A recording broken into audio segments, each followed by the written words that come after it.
What's good, YouTube? This is your boy Cardell, man. We finna play with the Grom today. Got my boy Dalen in the cut. And today we gonna install a nitrous progressive box on this little Grom. But before we get into that, we'll tell you a little bit about it.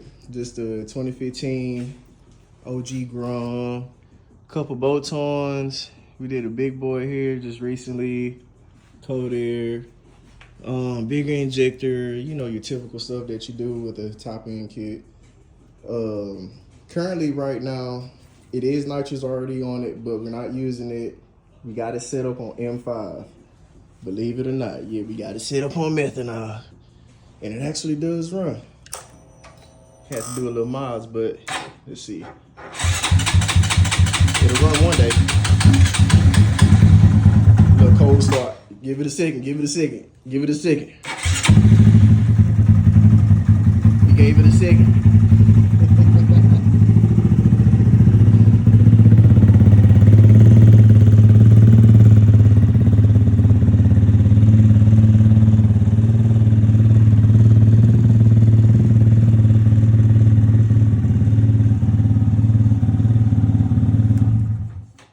But it's enough with that. We just get into it, man. We're gonna cut this short. We're gonna do a time lapse and get this thing apart.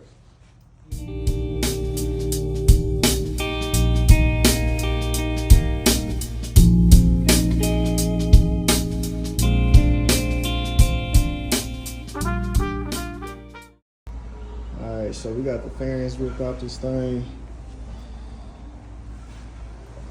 The solid nitrous setup we got over here, the dry side. Running right into the intake direct. You know, trying to get it all, man. Trying to get it all. So this is the little controller we're going to be putting on this thing. So a throwdown that we had from a street bike that we had a while ago. But we're going to get back to it. And start busting this thing apart some more, figuring out how we're gonna wire it up, get a toggle switch so we can have an activation switch for it, and all kind of stuff. Simply right now, we just got it on the horn button, and I don't know if I might keep it on the horn button. As I hit it, you will hear the solenoid click. This is the deal here. You know, hit that. You know that's that old snap button. But give me a second. I'm gonna time lapse this next part, and we're gonna start wiring some stuff up.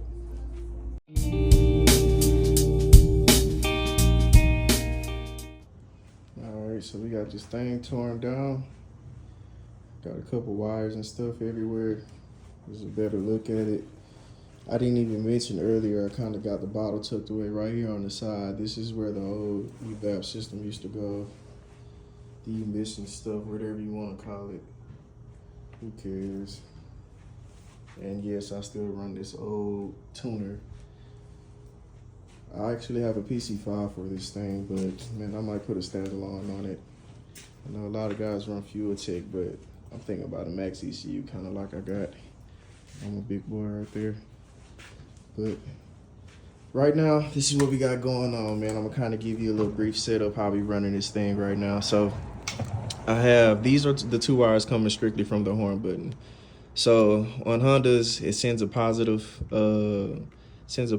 remote wire, signal wire, and this is going to be my ground. But ground from the horn wire, and we got the positive every time I hit the horn button, it activates this wire, right? So all we need here, let me briefly show you on here. Oh, excuse me. So you got two solenoids ground, solenoid ground, solenoid ground. You got two solenoid grounds just in case it was a wet system, but we're only using one solenoid. So act like one is not even here. So we'll put a solenoid ground here, and then we'll put a battery ground there. Solenoid ground simply is one wire from the solenoid, the nitrous solenoid. It's going to go to the solenoid ground. The other side of the solenoid is going to go to 12 volts. Key on, of course. So you get your solenoid ground situated, then you go to the battery ground, which is what I'm using here from the horn button because it's already ran through the chassis. So we're gonna go battery ground, then we're gonna go to 12 volts. We got 12 volts right here. 12 volts. I'm going to put a toggle switch on it. I have laying around somewhere. Anyway, I'm gonna put a toggle switch with a fuse on it in between that and the battery so I can turn this off and on. And then it's activation. The activation is the thing that I need as far as the signal.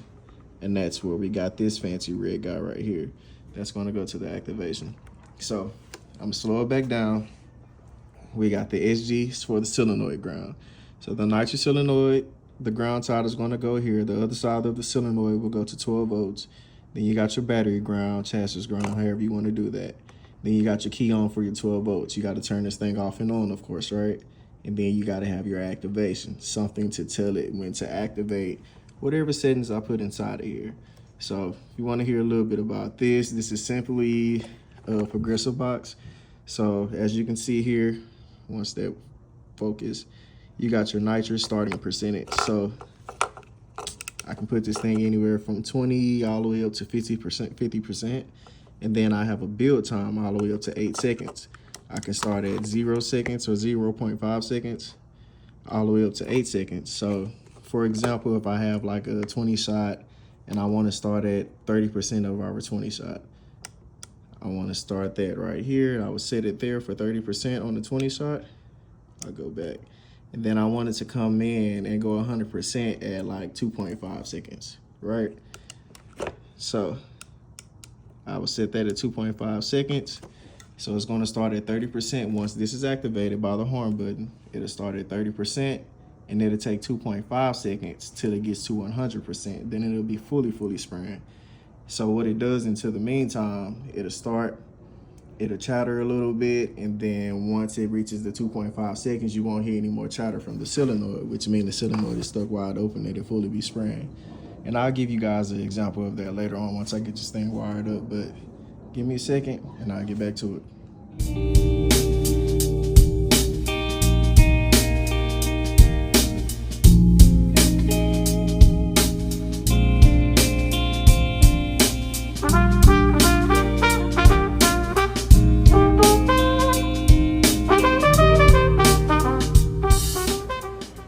So we got the controller installed. We got the solenoid tucked away right in here. We got us a toggle switch, on and off toggle switch installed right up under there.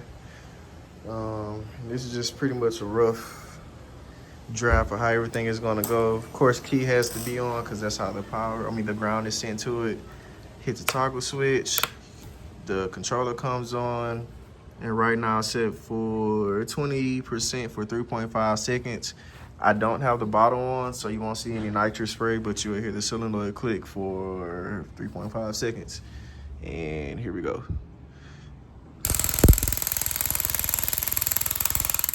And now it's at 100%. And if I was to go back to it, it'll be at 100% until I reset the controller, and then I'll be able to reset the timer. But other than that, if I don't reset the controller, it'll resume from where it was left off from. Let's try it again. You just see me turn it off and on. I'm gonna hold this button, you'll hear it. And that is your nitrous progressing in. I'm gonna turn the bottle on and give y'all a little small example.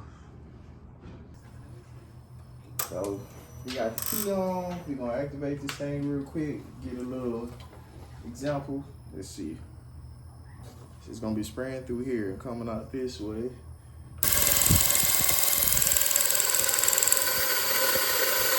There you go. You see the little build up? Peep the build up. All right, let's change the settings a little bit. Let's turn it on like 50% for 0.5 seconds.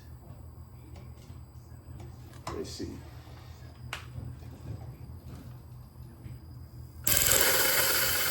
Yep. Yup. Got that. Nitrous going in there, man. We got the nitrous going, and we can cut. All right, gang. We got the Grom back together, man. Got the nice controller installed. The bottle tucked away, fans back on. I don't have any race fuel as of right now to be spraying nitrous on. I have plenty of race fuel. I only have M5. I don't recommend spraying nitrous on M5. So I might go get me another can of some MS-109 or some C23 or something. Got a couple different cans of random shit up here, stuff up here. They say MS-109, but it's actually M5 on the inside of that. But yeah, man, here it is. Here it is, man. The big bore nitrous Grom / NA Grom on methanol. I don't know, is this a first? Is it a first? Talk to me. But let's get some rides in on this thing.